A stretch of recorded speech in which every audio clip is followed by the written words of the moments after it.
እኔ በበረከት አምናለሁ። የጊዜ በረከት የሚል ሐሳብ አለኝ። ለምሳሌ ሰዎች በመንፈሳዊው አውድ አስራት ያወጣሉ ነው፣ ከ11 ይሰጣሉ። ለምንድን ነው ተብሎ ሲል ገንዘቡ እንዲባረክ ነው። ሌላ ምን ትርጉም አለው አይደል? እንጂ እግዚአብሔር ድሃ ሆኖ የምታበድረው አይደለም፣ የሰጠህ ነው። ግን መልሶ እና ለምሳሌ ሰዎች እኔም አንተም 10,000 ብር ደሞዝተኛ እንሁን ቢባል ወይኔ ወይ አንተ በጣም ተትረፍርፎ ሰተኸው አላልቅ ብሎ ለምን ለአንተም ትጠቀምበታለህ? ወይኔ ወይ አንተ ደግሞ ወዲያው አልቆ የት ገባ አመድ ሆነ ልትል ትችላለህ ነው።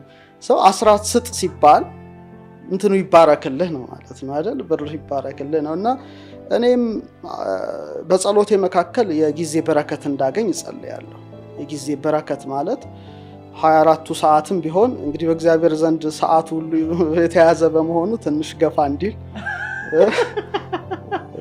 አመኛለሁ፣ አስባለሁም ሆኗልና አንድ ቀን እንደውም የጻፍኳቸውን ገጾች ቆጠርኩና ወደ 8,000 ምናምን ገጽ ሆኗል መጽሐፉ። በገጽ ብቻ ዝም ብሎ ፕላስ ያው እንዴት የሁሉ ነገር ተጻፈ ብሎ ራሴን እጠይቀዋለሁ። አይ ግን አንዳንዴ ሱፐርናቹራል ነገር አለ፣ የጊዜ መባረክ አለ፣ የእድሜ መባረክ አለ፣ የብዙ ነገር መባረክ አለና በረከት በጣም ብዙ ነው። እና የበረከት ኮድም በዚህ በእኛ በኢትዮጵያው የቀመር ትምህርት 222 ነው። 222 ትሪፕል ዲጂትስ ብዙ ኮድ ሴክሬት አላቸው። ሰዎች አንድ ሲያዩ 222 ሲያዩ 333 ሲያዩ ዝም ብሎ የሚመጡ አይደሉም ነው። በእኛው ትምህርት ማለት ነው መጽሐፎች ላይ አብራርቼ ጽፋቸዋለሁ። 222 ማለት በረከት ነው ማለት ነው። እና አይኖ አውቀዋለሁ ያንን ሰው አንዳንድ ጊዜ ሁሉንም ነገር በራሴ ሰራሁት፣ በራሴ ሞከርኩት፣ ራሴ ያደረኩት ከማለት በእግዚአብሔር እርዳታ በሱ ቸርነት ሰራሁት ሲባል እየተጨመረ ላለው ይጨመራል፣ ይሰጣል። ምክንያቱም የሚባክን ጊዜ አይደለም፣ የሥራ ጊዜ ነው። ሚሽንህን ታውቀዋለህ፣ ሰርተ ማለፍ ያለብህን ነገር ትረዳዋለህ። ስለዚህ ሊጨመርልህ ይገባል፣ ከሌላውም ከማይሰራውም ቢሆን ላንተ ጊዜው ማለት ነው። ስለዚህ የሆነ ቴክኒክ ወይም መንገድ አለ። አንዳንዴ በጣም ብዙ መስራት እንፈልጋለን፣ አንድም ጠብ አይልም። እንኳን 28 መጽሐፍ ይቅርና ሰው የሚቀየርበት ጥልቅ የሆኑ ኢትዮጵያዊ መንፈሳዊ ጥበቦችን የያዘ ይቅርና አንዳንድ ጊዜ ሰው ትንሽ ነገር ለማድረግ ሞክሮ አይሆንለትም። እና ተመልካቾቻችን እንደዚህ ውጤታማ የሆኑ ዘንድ እንደው ጊዜያቸው እንዲባረክ ማድረግ ያለባቸው ነገር አለ በዓለማቸው ዙሪያ? ከባድ ጥያቄ ነው። እንዴት መልስ እንደምመልሰው አላቅም። ግን አንዳንደው አንኳኩ ይከፈትላቸዋል የሚላል አይደል? አሁን እኛ ብዙ ጊዜ ሳናንኳኳ ነው እንዲከፈትልን የምንፈልገው። ካልተከፈተም እስኪከፈት ማንኳኳት ነው። እዚህ መጽሐፌ ጀርባው ላይ ያስቀመጥኩት ነገር አለ። ምን ይላል?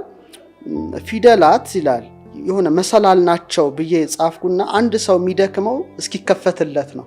ማንኳኳት አለበታል። በጣም ስታንኳኳ ዝናብ ከሆነ ጀርባ ላይ ያርፋል። ምን ይላል? በጣም ትዳከማለህ። ግን ከተከፈተልህ በኋላ ነው። ቤት ገባ ልፋት የለም፣ ከዛ በኋላ ቁጭ ማለት ነው። እና ብዙ ነገሮች እስኪከፈቱልን ነው ድካሙ። ከተከፈቱልን በኋላ ግን አለቀ። አድናቆት ነው፣ ማመስገን ነው። እና ምን ይባላል? ለምሳሌ በጸሎት ዓለም 2 አይነት ጸሎት አለ ይባላል። አንሳሐ ሶ ከናፍር ማለት አድርግልኝ የምትለው የስጋ ጸሎት ነው። የተከፈተላቸው ሰዎች ግን ይሄን አይፈልጉም፣ በውስጥ ይጸልያሉ አይነት ነው። ኦልሬዲ ተከፍቶልሃል፣ አልፋ እግዚአብሔር ከፍቶልሃል፣ ምንም የምትጨነቀው ነገር የለም። እና ይሄ ድካም ያለው ነገር ይቆማል ነው። የድካም ይሄ አለ አይደለ? ጊዜ እንዲሆነ ምናምን ገንዘብ እንዲሆነ በቃ ይሆኑ አለ አሰልቺ በቃ የምትታገላቸው የህይወት እንትኖች ይቆማሉ አንድ መስመር ላይ። ኦልሬዲ ተከፍቶልሃል እና ታንተን ማርያም እንሆናለን ማለት ነው ይሆናል። እንደዛ በለው። እና አሁን የምመክረው ምንድነው? እስኪከፈትላቸው ያንኳኩ። ከተከፈተላቸው በኋላ ግን ልፋት እንደሌለው ያውቁታል። ስለዚህ አንድን ምግብ በመቅመስ እንጂ በማየት ታውቀው አትችልም። እና ይቅመሱት ነው ያንኳኩ እግዚአብሔር ጋር። ከከፈተላቸው በኋላ ግን ብዙ ድካም የለው፣ ጊዜም ራሱ ይታዘዛል። ምንድነው መጨረሻ መጽሐፌ ላይ 37 አልፋ 73 ላይ የጻፍኩት ነገር አለ። በጣም መጨረሻ ላይ ራሴ ጥቅስ ነው። ምን ይላል? አዋቂ ከሆንክ ይላል ተፈጥሮን ትሰማለህ ይላል። ጠቢብ ከሆንክ ግን ተፈጥሮ ራሷ ትሰማሃለች ነው። በጣም ልዩነት አለው። ተፈጥሮ መስማት እውቀት ነው። ግን ተፈጥሮ ደግሞ አንተን ከሰማች ደግሞ ጠቢብ ነህ ማለት ነው። ኮንቨርሴሽን ተጀምሯል እና ትግባባላችሁ። ቻይና ሀገር ሄደ አማርኛ ብታወራ አይሰሙም፣ አንተ ማትሰማም። በቃ መደነቋቆር አለ አይደል? አሁን ቅድም ያልኩ አይነት ነው። በጣም ስትለው ገብቶኛል። መደነቃቅ፣ አለመሰማማት ደረጃ ላይ ትደርሳል። ሁሉም ነገር እንትን ይልብሃል። ስለዚህ ወደዛ ደረጃ ሰው ከመጣ ነገሮች ሁሉ ቀላል ናቸው። ግን አሁንም ማንኳኳትም ሲባል በሐሳብ ነው፣ በስሜት ነው፣ በእርጋታ ነው፣ ጨረቃን እያየን ነው። እንዴት ነው አሁን? እሱ ነው ትልቁ ጥያቄ። መንገዱ ብዙ ነው ማንኳኳት። ለምሳሌ አንድ የተለጎመ ፈረስ ሁልጊዜ የሚያየው ፊት ለፊቱን ነው። ዞር ብሎ እንኳን የማየት እድል የለውም። ሜንስትሪም ሳይንስ ላይ ስንማር እንደተለጎመ ፈረስ ነው። በቃ በዚህ ነው የሚልህ እንጂ እንዲህ እንድታይ አይፈቅድልህም። ይሄማ ስህተት ነው ይልሃል፣ ወስኖሃል። ዶግማ አላቸው። አዎ ያ ዶክትሪኑ የሳይንሱ እጥር ያደርግሃል። ግን እንደኔ በቀላሉ ሰዎች ቢጠቀሙበት ምለው ብዙ ጊዜ አነሳዋለሁ። 5 ከሆነ ግባቸው 3 ሲደመር 2 ቢደምሩ ትክክል ናቸው አይደል? ለምን ግን 3 ሲደመር 2 ይደምራሉ? 0 ሲደመር 5 ነው። 100 ሲቀነስ 95፣ 85 ሲቀነስ 80፣ 75 ሲቀነስ 70 ኢንፋይናይት ነው ማለት ነው። እንትኑን ሰርክል ነው፣ እውቀቱ ሰርክል ነው። እና ምንጊዜም ሰርክል ጥሩ ነው። 360 ዲግሪ ስታይ በሩን ታየዋለህ። ቁልፉ በየትኛው ነው? ፓስወርዱ የትኛው ነው? ያንተ ድርሻ ነው እንጂ የሰውየው ልፋት የሰውየው ድርሻ ነው። ግን በቃ ዝም ብሎ አንድ መስመር አለማየት የተሻለ ነው። 360 ዲግሪ ማየት ነገሮቹን በቀላሉ እንድትረዳቸው ያደርጋል። አብዛኛውን ጊዜ እኛ ለምሳሌ ሃሎ ስታይ፣ ለምሳሌ ቅዱሳን ስታይ ለምሳሌ ሰርክል ነው ላይ ጭንቅላታቸው አይደል? ሰርክል ነው። ለምሳሌ ግራጁዌሽን እንትን ስትመለከት ግን ስኩዌር ነው፣ 4 ማዕዘን ነው። እንትን ነው። አሁን ለምሳሌ እንደዚህ አይነት ማለት ነው። ምንድነው? እሳት፣ ውሃ፣ ነፋስ፣ መሬት ማተር ነው ማለት ነው። የምትማረው ለቁስ ነው፣ የምትኖረው ለቁስ ነው፣ የምትሞተውም ለቁስ ነው። እንትን የለውም የሊቅነት። አሁን ለምሳሌ የሊቅነት የኢትዮጵያው እውቀት ሰርክል ነው። ጥምጥ ከመጠምጠም መማር ይቅደም ይላል። ክብ ማለት 360 ዲግሪ ማየት ማለት ነው እንጂ ዝም ብለህ እሳት፣ ውሃ፣ ነፋስ፣ መሬት ማተር ውስጥ እየተመላለስክ ስፒሪትን ወይም ፔንታግራም 5ኛዋን መንፈስ መቁረጥ አይደለም። ስለዚህ ቁስ ነው የሚያየው ሰው። በቃ ለመኖር በቃ የሆነ ነገር ይመጣል ቢባል በፍርሃት ነው የሚሞተው። ለምንድነው? ሁሌ እየኖረ ያለው ለቁስ ነው። ያንን ሲያጣም ይሞታል። አንዳንዱ እኮ የሆነ ነገር ተወረሰብ ሲባል ሊሞት ይችላል። ይሄኛው ሰው ግን አይሞትም። ሌላ ዓለም አለኝ ይላል። ልዩነት አለውና በዛ ደረጃ ሰዎች ቢያዩ ነገሮችን በጣም ሰፊ ዓለም አለን የሚለው እይታ እየጨመረ ይመጣል የሚል ሐሳብ አለኝ። ምግብ በላው መራሱ በክብ ሳህን ነው። ቤተክርስቲያኖቻችን ክብ ናቸው። ብዙ ነገራችን ሰርክል ነው እና ይሄ አስቤው አላቅም። ላይክ ዩኒቨርሲቲ ተመርቀን ስንወጣ የሚሰጡን ነገር 4 ማዕዘኑ ውጤቱንም አይተነዋል። እኔ አሁን ከዩኒቨርሲቲ ተመርቄ ወጥቻለሁ። ህይወቴ ላይ እዚህ ገባ የሚባል ምንም ጥበብ አላገኘሁም። ምንም ማለት እችላለሁ። በዚሁ አጋጣሚ ካነሳው አይቀር ለምሳሌ ሁላችንም የመጀመሪያ ዲግሪያችን ስንማር 2ኛውንም 3ኛውም ስንማር ትሬንዱ ተመሳሳይ ነው። ለምንም ብለን አንጠይቅም። ለምሳሌ መነሳንስን ከቀኝ ወደ ግራ ዙር ይልሃል። ግዴታ ታዞራለህ። ግራ ምንድነው? ግራ መጋባት ነው። ግራ ምንድነው ብለህ ታየዋለህ። አሁን በ16ኛው ክፍለ ነገሮቹ ሲጀመሩ ምንድነው ትልቁ ነገር? ዝም ብለን እንደው ሰፋ አድርገን እንየው ነው። እንደ ዕውቀት ሰው ካየነው የቀኝ የአንጎል ክፍልህና የግራ የአንጎል ክፍል አንድ አይደለም። የቀኙ ሞር መንፈሳዊ ነው። ተመስጦ ይወዳል፣ ዜማ ይወዳል፣ ጥበብ ይወዳል። ቋንቋ የሚባል አይወድም፣ የክርክር አይወድም፣ ሎጂክ አይወድም። ሎጂክ በቃ WH ኩዌሽን አይልም። ሞር ብሌሲንግ ነው የሚያምነው። በረከት 5 እንጀራ 2 ዓሣ 5000 ሰው አጠገበ ቢባል ይሄኛው ያምናል። ይሄ ግን እንዴት ይላል? እንዴት ይላል? እና ቋንቋ ይወዳል። ይሄ ግራው ቁስ ነገር ይወዳል። በአብዛኛው ጊዜ ጥናቱ አሁን የተደረሰበት ጥናት ነው። ይሄ ደግሞ ኢንቲዩሽን ነው፣ ቀልብ ምናምን የሚባለው ነገር አለ። ይሄ ግን ቋንቋ፣ ማቴማቲክስ ምናምን ሎጂክ የሚወድ ነው። ሜንስትሪሙ ሳይንስ እስከ 10 ምናምን ዓመት እስከ ዩኒቨርሲቲ ድረስ ስንማር ምናችንን እየሞረደ ነው ያስተማረው ነው። ይሄኛው ክፍል ነው መንፈሳዊነቱን ክፍል እንዳትል 10 ምናምን ዓመት ውስጥ አንድም መንፈሳዊ ነገር አይቀላቀልም። አንድም ቦታ ስለ ፈጣሪ ስለ አምላክ ተወጭራሽ አይታሰብም። እንደውም ዝንጀሮ ነው ተባላል አለቀ። እና ይሄንን ነው በጣም በቃ እንትን ብሎ ስለ አድርጎ ይሄን ደንዝዞ ኦሬዲ ሎክድ ሆኗል፣ ተቆልፏል። መንፈሳዊ በረከት ማግኘት አትችልም። ስለዚህ ግራህ ነው፣ ለግራህ ነው የተሰጠው። ስኩዌር ነው እሳት ውሃንም ለማተር ነው የኖርከው። ትምህርትም ማተር ነው። ቁስ ነህ አንተ ራስህ፣ ለቁስ ነው የኖርከው እንጂ መንፈስ እንዳለ ነፍስ እንዳለ አታውቅም። እኔ ብዙ ጊዜ ለምሳሌ መጽሐፍ ቅዱስ ሳነብ የሚገርመኝ ነገር አለና ለምሳሌ ሐዋርያት ከጌታ ጋር ያሉ ብስታ በርክቶ ይመግባቸዋል፣ ይታመሙ ይፈውሳቸዋል። የበረከት ኑሮ ነው እና ሞትን ድል አድርጎ ከተነሳ በኋላ ወደ ቀደመ ስራቸው የሄዱበት ታሪክ የጥብርያዶሱ ይገርመኛል። እና አሳ ወደ ማጥመድ ስራ ተመለሱ፣ ወደ ኋላ ልፋቱ ወደ ልፋቱ ህይወትና ይታገላል። አንድም አሳ መረብ ውስጥ አልገባም ይላል እና መረቡን በቀኝ ጣሉት ይላል። በቀኝ ሲጥሉት 153 አሳዎች ተገኙ ነው። ትልልቅ አሳዎች ናቸውና መረቡ አልተቀደደም።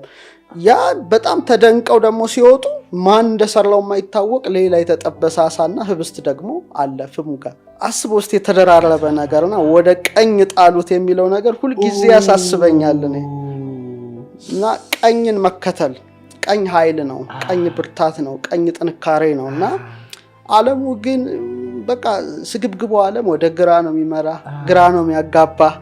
ለቁስ ነው የምትኖረው፣ አለቀለ በቃ ቁስን ካጣህና ከአንድ ዕውቀት ወደ ሌላ ዕውቀት መሻገር ነው የሚሉት ከቀኝ ወደ ግራ። ለኔ ግን ስሜት አይሰጠኝም እኮ ከአንድ ዕውቀት ወደ አንድ ዕውቀት ከሆነ ለምን ከቀኝ ወደ ግራ ሆነ? እና የተማርኩትም ዩኒቨርሲቲ ያለው አጠቃላይ ከሃይስኩል ጀምሮ እስከ ትልቁ ድረስ ግራ ብሬኔን የሚሞርድ እንጂ ቀኙን ዊዝደምን የሚያነሳሳ፣ አርትን የሚያነሳሳ፣ ዜማን የሚወድ፣ ኢንቲዩሽን የሚወድ አይደለም። አንድም ቦታ እንዳውቅ አልተደረኩም ነው። ስለዚህ ሰዎች እንግዲህ መረባቸውን በቀኝ ጣሉ። በጣም ይገርማል። መጽሐፍ ቅዱስ በብዙ መንገድ መረዳት እንችላለን። እና እዚህ ጋር ግን አንድ የመጣልኝ ነገር ምንድን ነው፣ ሜንስትሪም ሚዲያ ስትል አለ። አሁን ደግሞ እየመጣው ያለው ከሜንስትሪም ወጣ ያለው ሳይንስ አለ። ኦልሞስት መንፈሳዊነት ላይ የሚያተኩር ኢንቱዊሽን ላይ የሚያተኩር እምነት ምን እንደሆነ የሚያጠናው ኳንተም መካኒክስ አለ። እሱ ነው የሜንስትሪሙ ተቃራኒ ማለት ይቻላል። እንግዲህ ገና ነው። ምንድነው መሰለ፣ ለምሳሌ አጠቃላይ ዩኒቨርስ ኮስሞሱ ስናየው 100% ብለ ይሄው አሁን 100% ለሶስት ነው የተከፈለው። በአይን የሚታየው፣ በመሳሪያ የሚታየው፣ በአጠቃላይ ያለው ነገር ኦልሞስት 5% ነው። ሳይንስ እኮ 5%ን ብቻ ነው የሚያውቀው። ኦርዲናሪ ማተር ኦልሞስት 5% እንበለው ራዲዬሽንን ጨምረን። ሌላው ግን የማይታየው 73ቱ ዳርክ ኤነርጂ ነው። እንደገና ደግሞ ዳርክ ኤነርጂ አለ። ዳርክ ኤነርጂ ኦልሞስት 73% ነው፣ ኃይል ነው ማለት ነው። ሌላ ደግሞ 27 ምናምን። እነዚህ ነገሮች ኦልሞስት 95%ቱ ማይታይ ነው። ዓለም በሰራው መሳሪያ ልታየው ማትችለው ነው። ስለዚህ ብላክ ሆልስ፣ ኮንስቴሌሽንስ፣ ስታርስ እነዚህ ነገሮች ሁሉ 5 ውስጥ የሚጠቃለሉ ናቸው። ሁሉ ኮስሞስ የምናየው ማለት ነው። አዎ ዳርክ ማተር እና ዳርክ ኤነርጂ ሊታወቅ አይችልም ዓለም በሰራው መሳሪያ። ስለዚህ ለምን 5%ቱ ላይ ደክማለሁ ነው? 95 ውስጥ ለምን አክሰስ አላደርግ? መብቴ ነው። ምክንያቱም እኔ ስጋ ነፍስ መንፈስ ነኝ። እንደ ስጋዊነቴ በማየው በምሰማው በምዳስሰው 5%ቱን አያለው። ጆሮዬ ድምጹን ሊሰማ ይችላል፣ ከርቀት ከሆነ ላይሰማ ይችላል። መዓዛውን ላሸት እችላለሁ፣ በእጄ ልዳስስ እችላለሁ። በግሬ ነፍስና መንፈስ አለኝ። እኔ የምለው ነፍሴና መንፈሴ ደግሞ የቀረውን 95%ቱን እግዚአብሔር በፈቀደልኝ ልክ ማወቅ እችላለሁ ነው። ለምን አደከመኝ? እና አይ ቲንክ ወደዛ እንሂድ ነው። ግን አሁንም ቢሆን ገና ነው። እንደኔ ዳዴ ነው ሳይንሱ ምለው ማለት ነው። ገና ወደዛ ወደ 95% የመገቢያው እንትን በጣም ገና ነው። ለምሳሌ አባቶቻችን ከዛ አልፈው አሁን ለምሳሌ የሆነ ብርሃን አየው ከማለት አልፈው መላእክትን አወሩ ይባላል፣ ሰማያትን አዩ ይባላል። 10 የደረጃዎች አልፈዋል፣ 10 ስቴፕስ አሉ። ያ ማለት እኮ 95% ውስጥ ገብተዋል ማለት ነው እነዚህ ሰዎች። ለምሳሌ በእኛ በኢትዮጵያ ዕውቀት 10 ደረጃዎች አሉ እዛ ላይ መደርስባቸው። ሜታፊዚክስ ምናምን ብትለው ለኔ ትንሽ ነው ሐሳቡ። ጥሩ ነው ኳንተም ሜካኒክስ ምናምን አሁን ነው የመባነን ያህል ነው። ግን ይሄ በቀላሉ በእነሱ በሄዱበት ደረጃ ብናየው 10 ደረጃ ቢከፋፈለው 3 ስቴፕስ እንደመሰላል በለው ላደር ነው። ይወጣሉ ይወርዳል አይነት ነው ማለት። አንደኛው የስጋ ሁለተኛው የነፍስ ሶስተኛው የልቡና ቅድም እንዳልኩ አልፎ መሄድ ማለት ነው። ስጋው ላይ 3 ደረጃዎች አሏቸው። የመጀመሪያው ደረጃ ስጋቸው ንጹህ ሲሆን ማለት ነው ደረጃ አለው። ምርምሩ አድካሚ ነው። ቅድም እንዳልኩ ማንኳኳቱ ነው። ይሄ ኦልሬዲ ከተከፈተል በኋላ ያለውን ነው የምናወራውና ለማጮች ግራ እንዳይጋቡ ለማለት ነው። ስጋቸው ንጹህ ሲሆን 3 ደረጃዎች ያሳልፋሉ። የመጀመሪያው ደረጃ ጽማዌ ይባላል። ሁለተኛው ደረጃ ልባዌ ይባላል። ሶስተኛው ደረጃ ጣዕመ ዝማሬ ይባላል። ይሄ ማለት ምንድነው? ጽማዌ ማለት ድንቁርና ማለት ነው። ድንቁርና ሲባል የጆሮ መደንቆር አይደለም። እዚህ ላይ ጸጥ የማለት ኃይል ያገኛል ነው። ሁከት ቀጥ ይላል ነው። በቃ ዓለሙ ያለውን የኳኳታውን ጫጫታው ምናምን የመስማት እንትናቸው ከአርምሞ ይለያል። አርምሞ ዝምታ ነው። ጽማዌ ግን ውሳጣዊ ነው። አርምሞ ዝም ልትል ትችላለህ። ይሄ ግን ይሄኛው ግን ጽማዌ የውስጥ ነው፣ ውሳጣዊ ነው፣ የነፍስ ነው። እና እዚህ ደረጃ ላይ ሲደርሱ ኢቭን መላእክት ሊያዩ ይችላሉ፣ ግን ስማቸውን ሊያውቁ አይችሉም። በዛ ነው ጽማዌ ድንቁርና መባሉ። መልአኩን አይተኸው ግን ለምን እንደመጣ አታውቅም። ታይቶ ይሰወራል ነው፣ ገና ነው። ወደ ሁለተኛው ደረጃ ላይ ሲደረስ ልባዌ ይባላል። ይሄ ማስተዋል ደረጃ ላይ ይደርሳሉ ማለት ነው። በጣም ትልቅ ደረጃ ነው።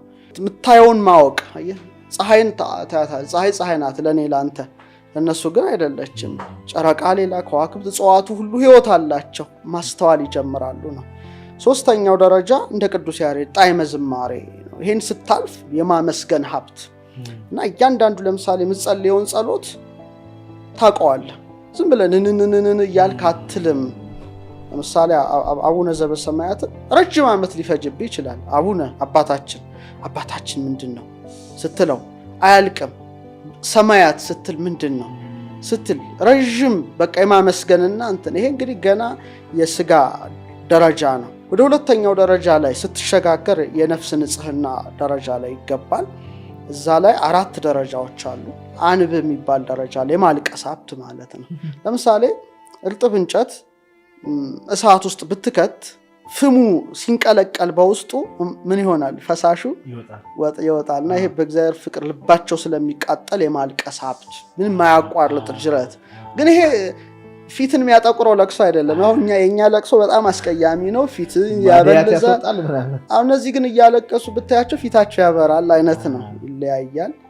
ቀጥሎ ያለው 5ኛው ኩነኔ የሚባል ማዕረግ አለ። ኩነኔ ማለት መኮነን ማለት አይደለም።